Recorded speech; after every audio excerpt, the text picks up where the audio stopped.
కొనుచున్న సమస్తమైన వారలారా, నా యొద్దకు రండి, నేను మీకు విశ్రాంతినిస్తాను అంటున్నాను. అంటే ప్రతి మానవుడు విశ్రాంతి లేకుండా శ్రమ పడుతున్నాడు.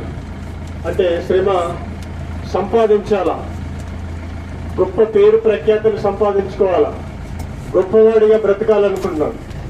అయితే ఈ కాలక్రమంలోనే తన మరణము సంప్రాప్తి అవుతుంది, ఈ జీవితం ముగిస్తుంది. అయితే ఎక్కడికి వెళ్తాడు చనిపోతే? నరకమా, స్వర్గమా? పవిత్రమైనటువంటి బైబిల్లో ఈ విధంగా రాయబడింది, మరణమును చూడకుండా బ్రతుకు నరుడెవడు. అందుకే పాతాళ వశము కాకుండా తప్పించుకునే నరుడెవడు అంటే యేసుక్రీస్తు దేవుడని విశ్వసించిన వారికి మరణము నుండి, నిత్య నాశం నుండి తప్పింపబడి నిత్య జీవాన్ని పొందుకున్నటువంటి అర్హత, యోగ్యత ప్రభువైన యేసుక్రీస్తు నామములోనే మనిషికి దొరుకుతుంది.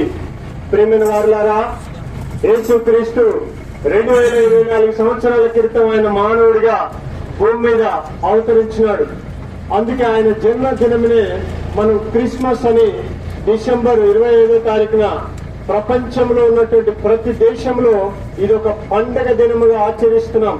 కారణం ఏంటంటే మనిషిని పాప విముక్తిని చేయడానికి పరమాత్ముడైన దేవుడు మానవుడిగా భూమి మీదకి అరుదించినాడని ఈ విధంగా సెలవిస్తుంది. అందుకే అయ్యా అమ్మ, ఇది కులము కాదు, మతము కాదు, దేశ భాష సంబంధించినటువంటిది కాదు.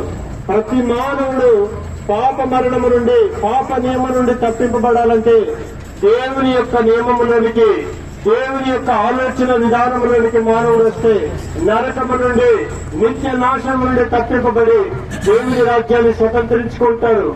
అప్పుడు అందుకే ఇంకో మాట ఇంకేం సెలవిస్తుందంటే, దేవుడు ఒక్కడే, దేవుడికి నరులకు మధ్యవర్తి ఒక్కడే, ఆయనే క్రీస్తు యేసు నరుడు. అందుకే ఎన్నో నామాలు ఉంటున్నాయి, కానీ మనిషికి పాప క్షమాపణ, నిత్య జీవము, స్వర్గాన్ని ఇచ్చేది మాత్రం అది యేసుక్రీస్తు నామమే అని తెలియజేస్తుందండి. యేసుక్రీస్తు దేవుడు అని విశ్వసించండి, అప్పుడు మీరు మీటి వారు గొప్ప ఆత్మరక్షణ పొందుతారు, పాపములు క్షమింపబడి దేవుని రాజ్యాన్ని స్వతంత్రించుకుంటారు. దేవుడి మాటలు దీవించి ఆశీర్వదించుగాక.